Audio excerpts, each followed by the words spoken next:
morning. What I'm going to talk to you about today is, what do innovative organizations do? They simply look at the obvious trends which are going to impact them. Things we know that are happening now, which will continue to happen into the future and will happen faster, and begin to shift fundamental assumptions and habits and routines in order to deal with those trends. They adopt the mindset that, holy cow, the world is going to change very fast, and it's going to continue to change fast, and I'm going to change myself, my attitude, my approach, my insight, and what I do. Here's what I've learned. In every single organization, there are people who wake up every single day. The very first thought that comes to their mind is, what am I going to do today to kill new ideas? Seriously, this is what they do. Seriously, this is what they do. And you know they're out there. You know they do this because they come into your meetings and you're presenting new ideas, you're presenting new concepts and new ways of doing things, and they've got all these little code words that they use to shut ideas down. You thought to yourself, that's the dumbest thing I ever heard. Isn't that what we do when we're confronted with new ideas? Is that how we sometimes think when people are presenting ideas? How many times do you go into a meeting and you hear somebody say, well, you can't do that because we've always done it this way? How many times do you hear that? Never mind that the world is going to change, the world is going to go over there really, really fast. And we're here and we have to do things to get over there with the rest of the world. It won't work. You come up with a really good idea, you put it out there, you seek some reaction. And there is a naysayer at the table who immediately says it won't work. It's too risky. We're not an organization that takes risks. The only way to get ahead is to take risks. Somebody comes up and says, well, why can't we just keep doing what we've been doing all along? Well, because the world is going to change and it's going to become irrelevant. It's not going to have any meaning. It's the attitude you should adopt when you're presented with new ideas. What a great idea, let's do it. You know, I always like to say, to be innovative, you've got to try to do things you haven't done before. Are you taking enough risks? Are you trying enough new projects? Are you experimenting enough with new things to deal with your reality? With that, thank you very much.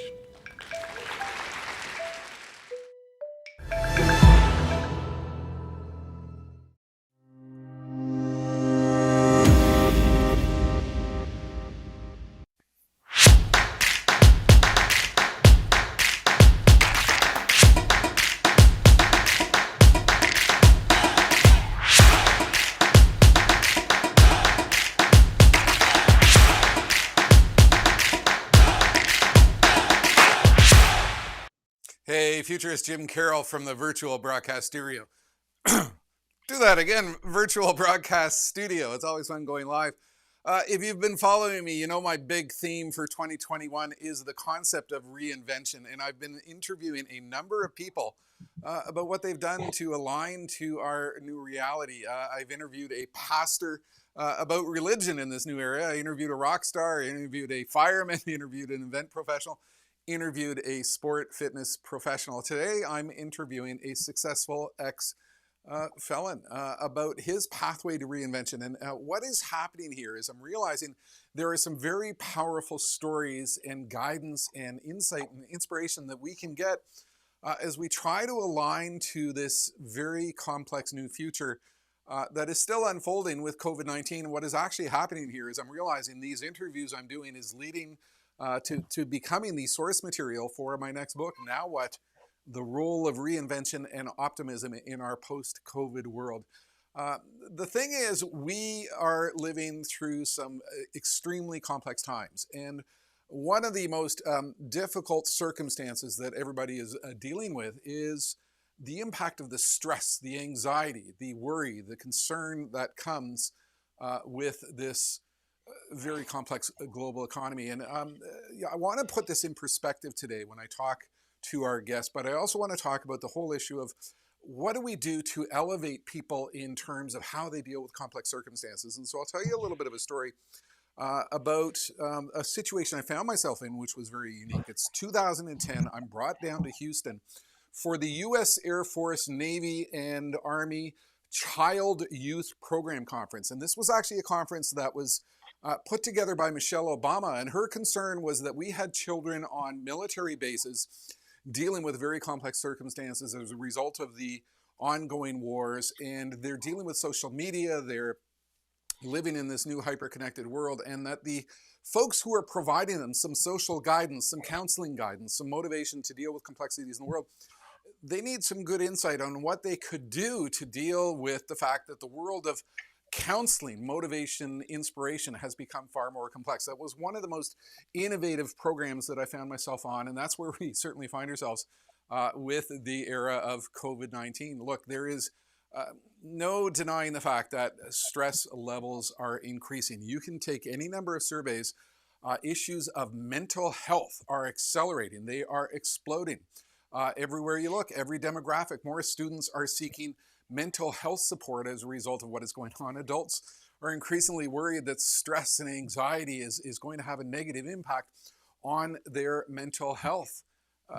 This is really depressing stuff. 34% are showing symptoms of clinical anxiety, depression, or both. We know that we are in a very complex circumstance, and the challenge that exists is a lot of folks who provide the support which assists people in moving forward, they haven't been able to provide it. I've been living through that. My son's girlfriend of 5 years, she's a music therapist. It's a career that I never knew existed, and she works with young children, autistic children, children dealing with unique anxiety, children with behavioral disorders, using music as a therapeutic tool to help them develop natural and full lives. Well, she's been unable to fulfill her role as COVID-19 has hit and as her clinic has been shut down. We know that a lot of groups are working to align to this new challenging time. For example, Alcoholics Anonymous, take a look at what they are doing. And there's been a vast migration of these typical church meetings held in basements to Zoom meetings. We know that we're in a situation in which folks are reinventing themselves, and that's what I've been doing down here in the virtual broadcast studio, which brings me to today's guest, Randy Kearse. Now, I came across Randy, and he's the author of several books having to do with his unique reinvention path, changing your game plan from incarceration to incorporation. And I encountered Randy in the Facebook software group for the software that I'm using here in the virtual broadcast studio. And I first saw his video where he put up, I've put together my backdrop. I'm working with this software. What do you think? And I was going to tell him, look, you've got some prison bars. It looks like prison bars behind you. You might want to consider that. And then I realized this is who he is. He is, as he bills himself, a successful ex-felon. The more I looked into Randy, the more I got inspired by his story, because what he has done from a reinvention perspective speaks to my heart. One of these quotes on his bio, Randy Kearse is a positive life strategist. I mean, if you read anything I do, if you follow anything I talk about, this is it. This is exactly it. A positive life strategist. And his reinvention voyage is actually quite remarkable, because he has spent a significant amount of time in prison, but through his reinvention process and writing his books, figured out a new pathway. And one of the most remarkable stories is if you go watch one of his YouTube videos, he's on the subway in New York City talking about his book and talking about how you can reinvent yourself, talking about the positive life path that you can follow. And the New York Times doing an article on him that, his bookstore is the number 2 line or the number 4 line or the number 5 line. What will Randy tell you? Same hustle, different product. Same hustle that he was caught up in when he was dealing drugs, but now he's providing advice, counseling, support services to individuals who've been through the path of prison on how they can reinvent their lives based on his own experience. Look, he's been on Colbert talking about his books. Remarkable individual, and we're going to bring him in shortly. Here's the quote. On Judgment Day, I hope God will judge me on the good I tried to do and not the bad. Randy has reinvented himself, and I find a tremendously powerful, positive reinvention story here that, I think fits into the overall theme of what reinvention is all about. How do we take our life and turn it into a positive force? How do we take what we've done, which might be something negative, and turn it into an opportunity? Some people see the future and see a threat. Innovators see the same future and see an opportunity. Now, I will admit, I've never lived in Randy's world. I mean, I grew up in a lily white, small Ontario town, and 1963, 64, never really had any world experience when I'm 5 years old.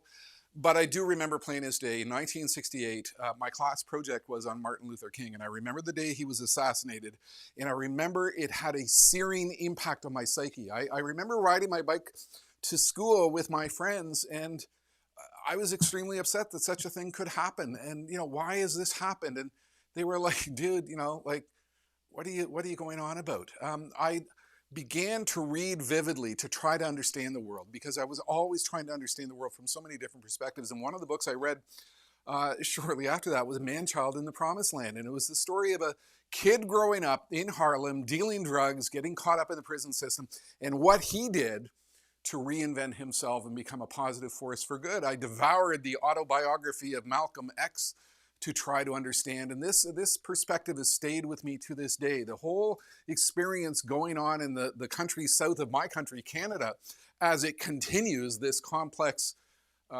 let's call it a race war, it's catching up to everything we are doing. And Randy's world, he's in the midst of that. But his entire focus is, what can I do as someone to elevate my fellow human, particularly those who've been through the prison stream, to turn their lives into opportunities? So Randy, welcome to my studio. Welcome to the show.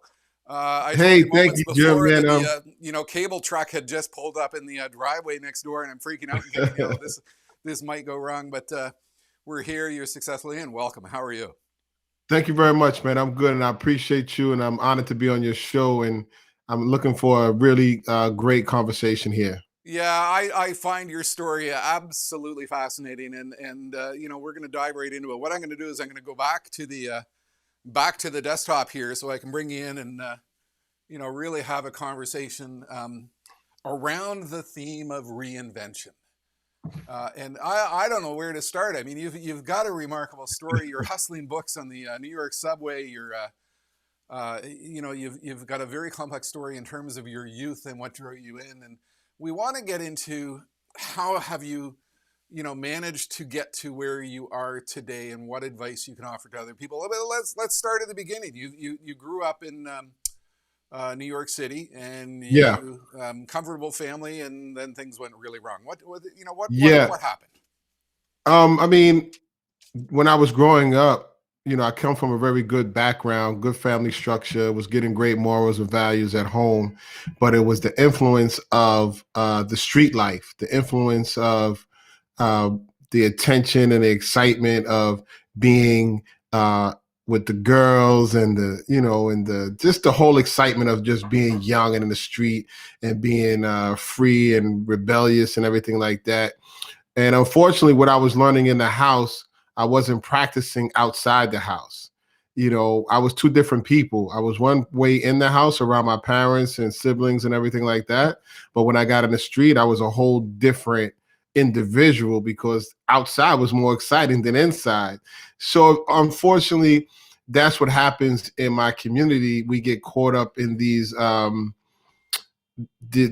energy and the excitement of the street and the morals and values that are counter productive than what we're learning in the house. And unfortunately, I got caught up, and it just snowballed. And the more I became involved in the street life, the more things that I've done, and the more trouble that I got in, and the more my reputation grew, and the more I liked it, and the more money I made, and the more girls that I had, and the more jewelry and everything that came with it, and everything. I thought I was winning at that time. In my community, when you accumulate these materialistic type of things from illicit gains, and you're getting that attention, that's success, because we don't see a lot of people who are that we consider successful unless they're doing something illegal. At 17, I got involved in an incident where a guy got injured, and from there, it just snowballed just snowballed. And I tell people this: from the time I was 17 years old to the time I turned 50, I was involved in the criminal justice system in one shape, form, or fashion. Either was prison, jail, probation, parole, running from the police, in a court case. So it took me 33 years to regain my life, to reclaim my life after that whole journey of being in the street and everything like that. So you were I mean, that sadly that often too typical path of in and out, in and out, in and out, and Yeah, not managing yeah. to get through that. So how many years were you actually incarcerated? Well, the longest time I've been incarcerated was 15 years. Okay. And that's when I decided to make this transformation. So what happened? What allowed you to do that? I mean, so here we are, and I think there's a whole bunch of context here. I mean, there's we're in this era of COVID, and people's lives are falling apart, and people are being incarcerated as a result of the challenges we have in society, and there's just a whole bunch of stuff going wrong.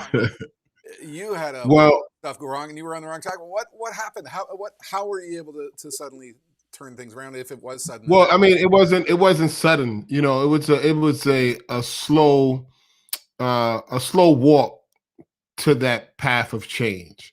When you've become accustomed to doing wrong for so long, you don't even think it's wrong anymore, because you've been able to mentally justify the choices or the things that you're doing in the street, and you're looking at the risk and the reward is always greater than the risk. So going to prison is always just a part of doing business, and from that perspective of risk and reward. So you don't even look at that as being bad, because you know what to expect.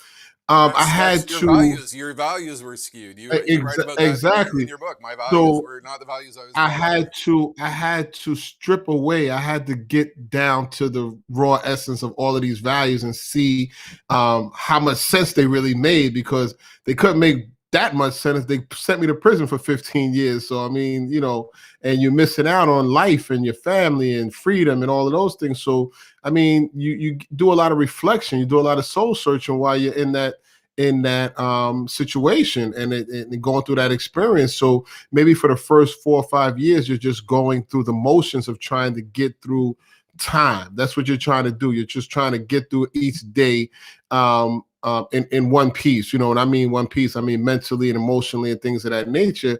But as time starts to wear and bear on you, the average human being should look at their life and figure out, how did I get here? What do I need to do in order to not come back here, and the changes that I need to make in order to ensure that I don't come back here? That's you would think that what the normal human being would think about when you're at your low point, because when you're in prison, you're basically at your lowest point in your life. So you get to the point where you hit rock bottom. His only way to go is up, if you choose to. But it's a slow process. What was sort of the defining event or series of events that I would say a series of events.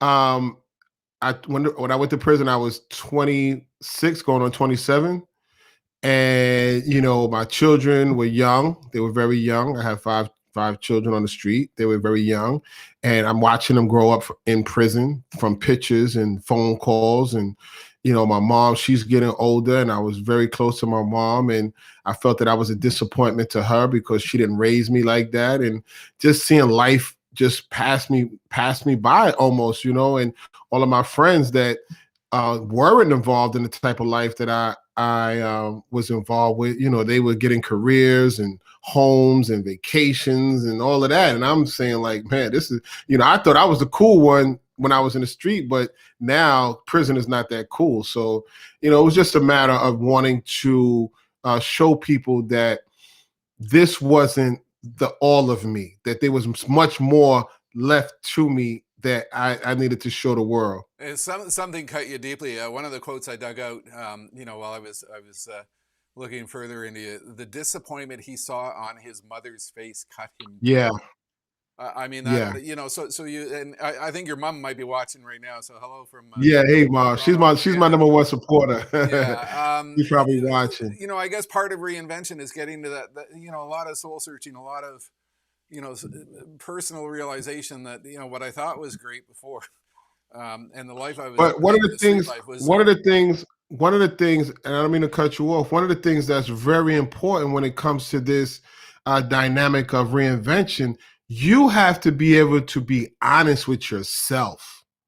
You have to be able to look yourself in the mirror and you have to be honest with yourself. If you're not willing to be open and honest with yourself, it's going to be hard to shift that mindset, that thinking that got you to the point of rock bottom, whatever rock bottom is. Rock bottom just doesn't necessarily have to be prison. And that's why I think I've been so successful in being able to create a platform and talk about my experience, because some people, you don't have to be in prison physically to be in prison. There are so many people in prison today, mentally and emotionally, because of the way they think or the behaviors that they have that keep them trapped in a cell that they're unable to get out and reach their full potential because of whatever is holding them back. You have to be able to really take an honest assessment of your life and then start to rebuild your life from scratch.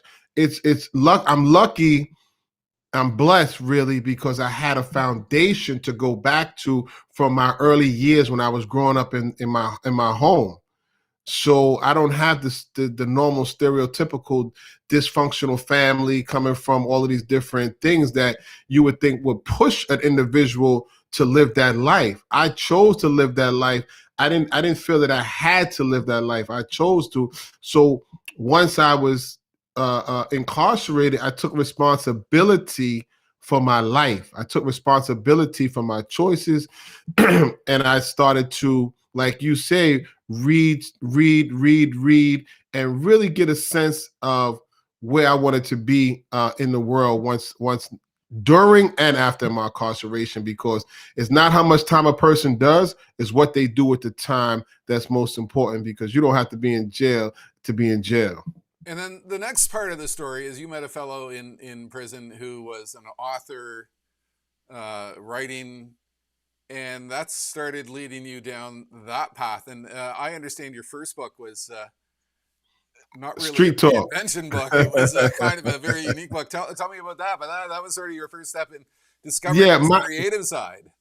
Well, actually, I don't really tell a lot of people this, but I wrote my first book at 19 years old. That's kind of cool. I wrote one when I was 17 in high school. So there we share an yeah. I wrote my first book at 19 years old. But what happened was, once I finished the book, and this is it's just kind of goes to show sometimes how other people's opinions of you and their input can either lift you up or keep you down. So I read the book. I'll just give you a short story. I wrote the book. I finished it. I was working in the garment district, and every day I would come home and I would write because I love writing. I love English. That was my favorite subject in school. So when I finished the book, I had this girlfriend and I let her read the book. And, she was kind of like, oh, I want to read the book. So I let her read the book, but she didn't give me the feedback that I thought the book warranted. So when she didn't give me the feedback that I thought that the book warranted, I was disappointed that maybe nobody else would be excited to read this book. And I kind of, put it to the side, and I lost interest in it. And also there was nobody in my sphere of influence in my community that ever wrote a book that I knew about. So there was nobody I can go to though. So that kind of dashed my dream of being a writer at that time. So fast forward, when I'm incarcerated, I fell back in love with reading. I fell back in love with writing, and I started to write this. I wrote this long. It took me like 7 years to complete. It's a hip hop dictionary called Street Talk, the official guide to hip hop and urban slanguage, and it's a 750-page lexicon that interprets the whole hip hop and urban vernacular. And it's an awesome book. I got a book deal for that book, probably 6 months after getting out, 6 months, 3 months after getting out. I got a book deal for that. But writing brought me in contact with other writers that were inside the facility that I was in. And we started having writing groups, and we started, kind of critiquing our writing and becoming better writers and stuff like that. Yeah. So you were starting from focused on getting through every day. Being incarcerated every day is the same, which is very much like COVID, to discovering your creative side, albeit through a very unique book. But then your next book you're sort of transitioning into, I've got a story and maybe I can share that story with other individuals Yes, who've been down my path, and maybe what I'm learning about myself I can now begin to share yes. with other prisoners as they try to reinvent their life. What was that process, and how did that unfold? The name of that book is called Changing Your Game Plan: How I Used Incarceration as a Stepping Stone for Success. As I'm going down this journey of change and reinvention, I realized that there were a lot of men where I was incarcerated and during the course of my incarceration journey who were just like me in the beginning, just going through time aimlessly. So once I understood how important the time was, that I had control over my time, even though I was doing time, I had control over what I did with the time. So once I learned that, that empowered me in a way to say that even though I'm incarcerated, I'm still free to be able to make the choices that I need to make for me. And then I knew that there was a need for this because so many people were like me going through time at that time aimlessly. And you had guys that were doing 5, 10, 15, 20 years. And 3 months before they get out, you ask them, what are they going to do? And they'll tell you, I'm going to figure it out when I get out there.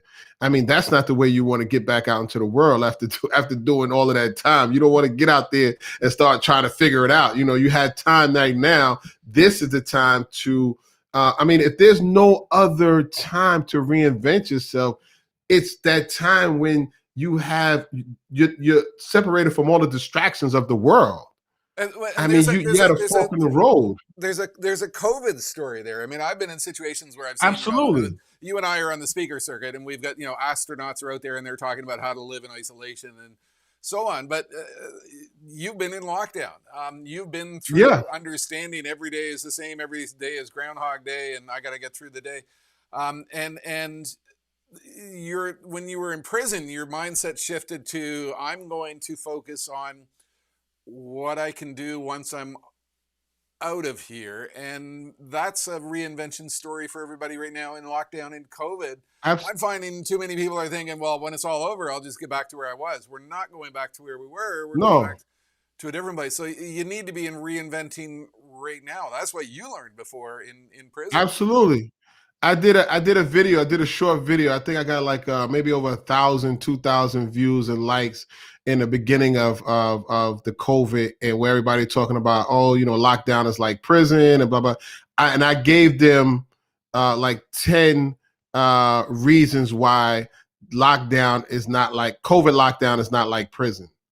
I mean, if this doesn't show you, if the COVID hasn't shown you that nothing is guaranteed in this life, what you thought you were going to be doing a year ago, a year ago, career-wise, family-wise, social-wise, that's off the board. So what are you going to do now? And that's the attitude that I had when I was incarcerated. I can't go back to selling drugs. I don't want to come back to prison for the rest of my life. So what are you going to do now? What is the play? What is the plan? And that's what time gave me, the opportunity to create a plan for my life. And once I created the plan for the life, it was just a matter of executing it now because I'm ready. And what was that plan? You're writing the book. What was your plan coming out? Actually, my plan was to get book deals for my books, use the money that I got from the book deals to open up a export company, because I wanted to become an exporter. I wanted to send and ship things overseas to different third world countries that don't have great manufacturing or different factories that create certain things. That was the plan, but again, the plan always has to be flexible, adaptable, and the book career took me in a different direction than I thought I was even going to go in. And the books took on their own life. And then the books showed me that, there's a voice for me to be able to help other people. And that's when I just shifted to the books and the speaking and the creation and helping people and mentoring people and advocating for people that are incarcerated full time, and I've been able to not only be successful, say maybe monetarily, but there's nothing in the world like when somebody emails you or sends you a letter, or somebody's parent stops you on the street and tell you how your writing has literally changed their loved one's life. I mean, I've been rewarded over and over and over again over the years. So, And that's it. That's when you ended up on Colbert, and you're an author, and now you're on the path of providing counseling, guidance, support, inspiration to others who are trying to seek that continuous prison cycle. So you were doing this up till COVID hits, and you're like me, and all of a sudden you're at home, and there's no stages, there's no book tours, there's no what happened in the first 24, 48, 72 hours? How long were you? Well, here's the thing. It's ironic because normally I call hustle. I hustle my books from, let's say, March until December. I'm hustling my books on the street, touring, books there and all of those things like that, speaking. And normally January and February, I take off. That's my time because it's cold. I don't feel like going outside. I don't want to do anything. So that's normally, that's normally my time. So COVID hits in March.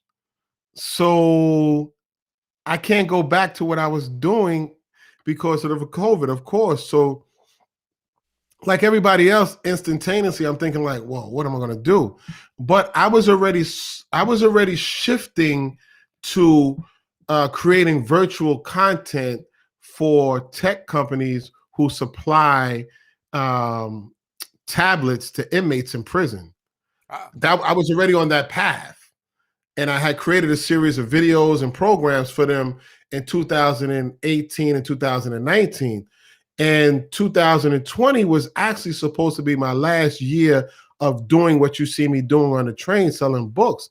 So COVID and it just pushed me to go full-fledged into creating virtual content because I was already heading in that direction anyway. So outside of being locked down, I mean, the lockdown was nothing for me. I mean, I could stay locked down for shit. I was locked down for 15 years. So lockdown is nothing. If you got phone, you got TV, you got all of the creature comforts in the world, like just kick back, dude, and just chill until this thing is over. Wear your mask when you go out and you'll be okay. I mean, you don't know lockdown until you've been stuck in a 15-foot cell with no air condition, no phone, no fan, no nothing for 23 hours of the day. That's lockdown.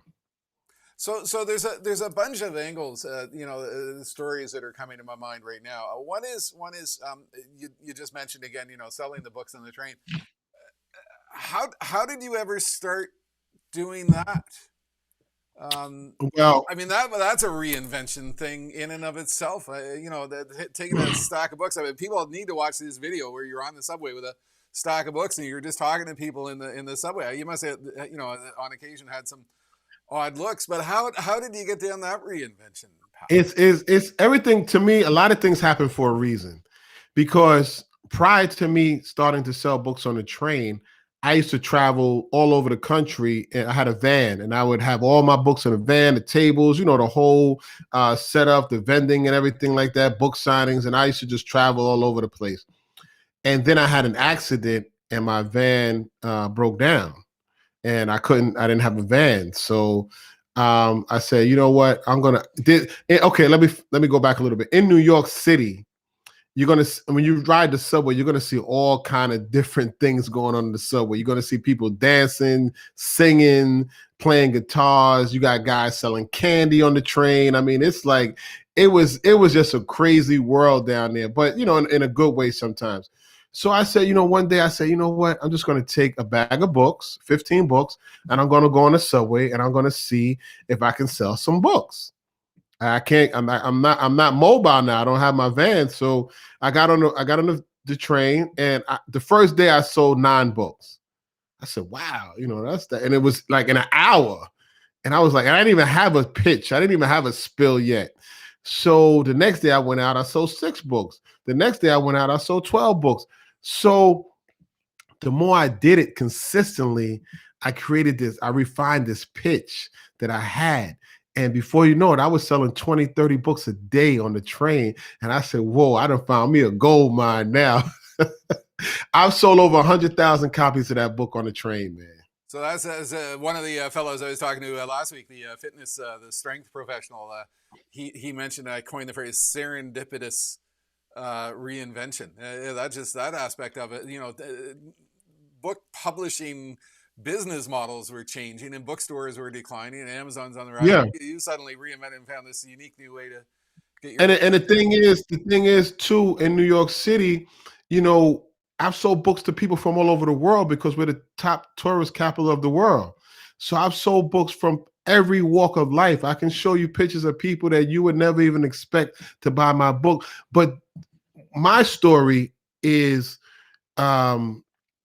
it's not just about prison. It's just not about being incarcerated. It's about someone who was at a low point in their life and who had faced adversity and overcame that challenge to change, overcame those adversities. And everybody likes a comeback story.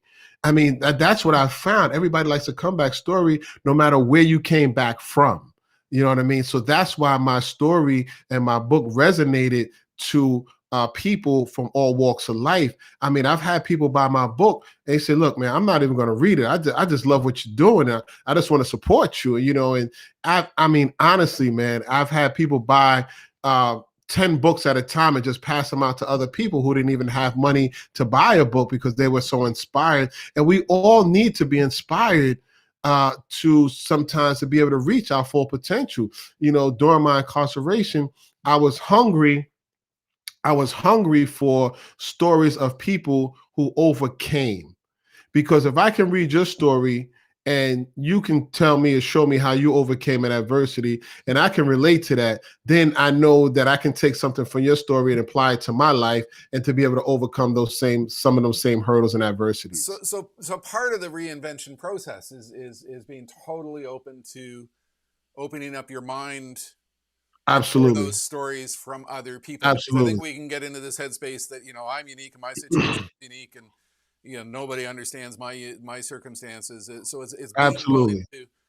Now you did go out and, mentioning that, part of your goal was going out and sharing that inspiration with others in that pathway of hope. So you did go out and talk to inner city youth groups, children. Absolutely. I was with them the story of this is the path I went down, and this is what you need to avoid, and this is what. Absolutely. I mean, there's a part of the story that is a warning sign for young people, like who are caught up in that same environment, and showing them what happened to me so they can avoid making the same mistakes and falling down the same rabbit hole that I fell down. So I'm not one to glamorize or glorify the lifestyle that I live, because there's nothing glamorous and glorious about it. It looks good on TV and the videos, and you read about it in these books and it sounds exciting, but when you are locked in your cell and you're forgotten by the world, that's not a great feeling. So I try to teach our youth how to make better choices and better decisions, because the decisions that we make in our youth sometimes follow us for the rest of our life. Even though I'm not involved in any criminal activity, or I'm not involved in the criminal justice system, I'm not, so I'm so removed from that, I still have the residue of those choices and those mistakes that I've made on my record. So if I was to, I would be the first suspect if anything happened around me. I'm the first guy they're looking at, that, they're going to look at me as the likely suspect. So those are the things that you don't want to have to deal with later on in your life. So I talk to young people, old people, about just basically and the thing about it, again, this is just not about prison, because I did 15 years in prison and I was able to reclaim my life and build a better life for myself when I got out. But you have a lot of people that have never been to prison a day in their life that are not reaching for success. They're not reaching for the full potential that they have inside of them. So what is their excuse? what is holding them back? And again, it's that prison in their mind, or whatever vice that they might have that is keeping them from succeeding. And that's what I'm trying to show people. Like, you got to break out that mental prison, because I was incarcerated before I was incarcerated. I was incarcerated by the way I was thinking. That got me to prison. I was already locked up before I was even behind bars, because of the life and the thinking that I had, and making justifying the things that I was doing was okay. I mean, that's crazy. Hey, I'm going to do this, but I know I'm going to go to jail, but I'm still going to do it. So, hey, just part of doing business. Like, that's crazy. A lot of people now with COVID, I mean, I started out by talking about all the anxiety and stress and depression and people turning to alcohol and drugs and medicating to try to get through this. Do you think we've had an increase in the number of people who are trapped in their minds, and so they're trapped in inaction, and they're not planning for where they might be as we get out of this? Do you worry? Absolutely. This yeah, absolutely. I mean, because the fear of the unknown, keeps people, or makes people want to not have to face that process of trying to figure out what's ahead. So they want to stay in kind of like a euphoric type of world, where they don't have to worry about, or they don't have to think about what's ahead, or what they have to do, or what's facing them. You know what I'm saying? And prison in the mind is just not about self-medicating. I mean, you got people who just like take people who don't take they think the pandemic is a hoax. Just think the people that not walking around with masks. Is your thinking. Like, almost 500,000 people died in the country, and you don't want to wear a mask. I mean, that's just some serious crazy thinking right there. So it's trying to get people to shift how they see the world, how they see themselves, how they fit in this world, and things of that nature. And a lot of people, man, just not ready for the truth, man. So a lot of people not ready for reinvention, soul searching, reinvention, shifting your perspective, and as you said, or like preparing for the next stage, the next way. Like, you have the opportunity to do that right now. Don't sit back and wait for a magic button to be pressed to get you there. What about the issue of so you're shipping iPads with video into prisons, trying to reach those who are still incarcerated, and share your hope and inspiration. Mm-hmm. And what about the COVID situation within prisons now, and they're in lockdown, and it's a different situation, and can you reach them in the same way, or is that being shut down and it's becoming worse? Well, I mean, they're not allowing too many people to go into the prison to speak and, teach courses and things like that inside the facilities. But honestly and truthfully, I can't even imagine what it would feel like to be incarcerated during COVID. Well, we've seen those pictures coming out. I couldn't even. I mean, I couldn't even imagine. I mean, just the how could I say, like you said, the anxiety of knowing that you have all of these challenges pre-COVID of getting out of prison. Now you coming home to a pandemic. Like, I couldn't even imagine. I don't see me being able to have this type of journey that I've had over the last 15 years of being out in getting out now. Things would have been a whole lot different for me had I been getting out right now. So, I include some of the challenges as far as like, in COVID and some of the work that I'm doing, but it's just a whole new dynamic, man, with COVID, with anybody, but we still have to find it within ourselves to not allow this situation, this experience, to keep us from wanting to be the best version of ourselves as we can be. That's also the challenge, to not allow ourselves to get wore out and not allow ourselves to get beat down from COVID, where we just retreat into whatever corner that we retreat into and never come out. Like, we still got to fight. We got to challenge. This COVID is a challenge. And I tell people, what is going to separate a lot of people when this is over is what you did during the COVID. Did you just lay around and do nothing and just sit around and just, binge watch all for the last year and you didn't, did you create something that can help you when you get, once the COVID is over? Like, have you created a platform? Have you created something that you can use once COVID is over to get back out there? I'm locked and loaded. Once COVID is over, I'm locked and loaded. Like, I'm ready to get, ready to get in. Look at you. I mean, come on, man. That's how you and I met. We met on a software forum. We're both at home and we're figuring out, we got to figure out how to go virtual and how to make the most of being, stuck in a room with some computers and technology. So we met in this software community, and I started following your story. And I think it goes to the heart of the point that I make to people all the time, and that is that, before COVID, my stage quote was, "Some people see the future and see a threat. Innovators see the same future and see an opportunity." And you're saying the same. I like that. I like that. I like that quote. Some people see their COVID reality and see negativity, and then there's the rest of us who see COVID and see it as an opportunity going forward. So that's what you've been doing. You've been trying to reinvent yourself. We don't want to get into all the technology that you and I are sharing in the common software platform, but are you doing some virtual sessions now with both the traditional audiences and the prison audiences virtually? Is that or is that still? No, I'm more just using the platform to create, using the software to create content to be able to have it uploaded on these tablet platforms for these tech companies that I work with.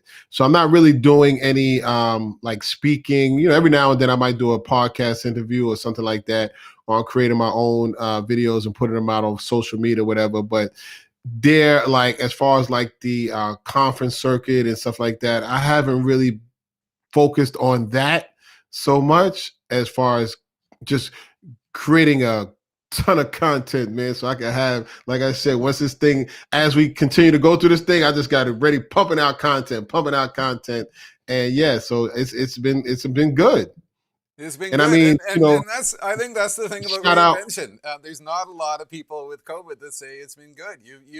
You're one of those. No, it's been good, man. An opportunity rather than being defeated by. And I'm shout out to Ecamm, because honestly and truthfully, they made this thing so simple that a baby can get on here and create content, man. So I got to definitely shout out to Ecamm. I think it's Glenn, and I forgot his brother's name. Ken and Glenn. Ken and Glenn. You know what I'm saying? Shout out to them, because they made this thing easy as pie. Baby can do this, man. Yeah, and it's like me. I got the thing with all the buttons here, and I'm playing with my toys, and I'm probably flipping through too many scenes and doing too much stuff. But it's a technology opportunity to reinvent ourselves. And it's an extension of what we were already doing. And that's the thing about, life. We have to be able to shift at a drop of a dime, so to speak, but you have to be able to shift. You can't stay stagnant in just one way of doing things. You have to take what you do, and you have to be able to see how you can repackage it, redo it, and then put it out for the time that you're doing it in. When I say same hustle, different product, I'm still hustling. When I was on the train, I'm still hustling. I'm still grinding. I'm still coming in contact with people. I'm still doing the one-on-one. I'm still selling something, but it's just something that's not going to send me to prison for 50 years. So it's repackaging me, my product, and then putting it out to the masses like I was doing, but unfortunately when I was doing it illegally. And the key thing that you've emphasized this a few times, this is not a successful ex-felon story. This is not a prison story. This is a story of the phrase you use. I love the phrase mental confinement, mental prison. And that's where we become trapped and unable to reinvent because we suffer from that mental confinement, that mental prison. That's a beautiful way of putting it. So when I write into the chapter in the book, you're going to go with a chapter in the book. I think that's what I'm going to have as the subtitle: mental confinement. It's the fear. People fear change. I think change is one of the hardest things for some human beings to embrace, because you've been doing something, whether it's constructive or destructive, for so long, it's become like the fabric of who you are. And then something comes along and happens, or somebody tells you we no longer doing that. You don't want to, you don't want to believe it. Like, no, you've been doing it for like 30, 40 years. No, it works. But even when it doesn't work, that's your comfort zone. And you have to be willing to step out that comfort zone. You think change for me was easy? No, it wasn't easy, because now, remember, the same people that I had basically spent 30 years interacting with on the street, now all of a sudden I'm telling them that I'm no longer like them anymore. I don't want to see things like them no more. I don't want to do things like them no more. I don't want to approach the world like they approach it anymore. I don't want to sell drugs. I don't want to go to prison. I don't want to do all of the things that they're doing, that they've. I mean, you think that I wasn't. It was like, yo, become a pariah almost, like, until people see that it's working for you. Now they want to know that, what the steps that they need for it to work for them. Well, Randy, this is absolutely fantastic insight, and there's a lot to share here and a lot to learn. When we spoke last week, when we were lining this up, you had gone back to Brooklyn to be with your mom during the storm, and I I got still with us. I have to give her a shout out. She did do a remarkable job. She's remarkable. Fellow who, I think keep sharing your inspirational insight and guidance, and that, whole issue of mental confinement, because I think that's what we get trapped in. So, thank you for coming in. No, thank you for me allowing that. Thank you for allowing me the opportunity to share my story and to share my insight, man. And if people want to reach out to me, they can hit me up at reentry strategies at gmail.com. That's my email address, reentry strategies at gmail.com. The website is reentrystrategies.com. You can send me an email. You can, reach out to me on social media, Randy Kears. Everything is Randy Kears on social media. So yeah, and I'm gonna roll this into a blog post tomorrow, and I'm gonna include all those videos that I ran in the opening. You're on the train, and New York Times has featured you as you're on the train hustling your books. Same hustle. You inspire me. You inspire me too, man. You inspire me because, man, if I had the room that you have, man, I seen it where you came from and how you created this whole virtual world, man. And shoot, man, I'll be a man. The big green room, we've come to call it Greenland. It's a huge amount of fun. So yeah, that's an awesome thing that you've done there, man. I would definitely do a bootleg TED talk if I had the space that you have. I got to give credit to my wife for doing the painting and allowing me to paint it green. So Randy, stay on for a moment. I'm going to run my show close, and we'll be back to chat briefly. Okay, cool, man. Thank you. Okay.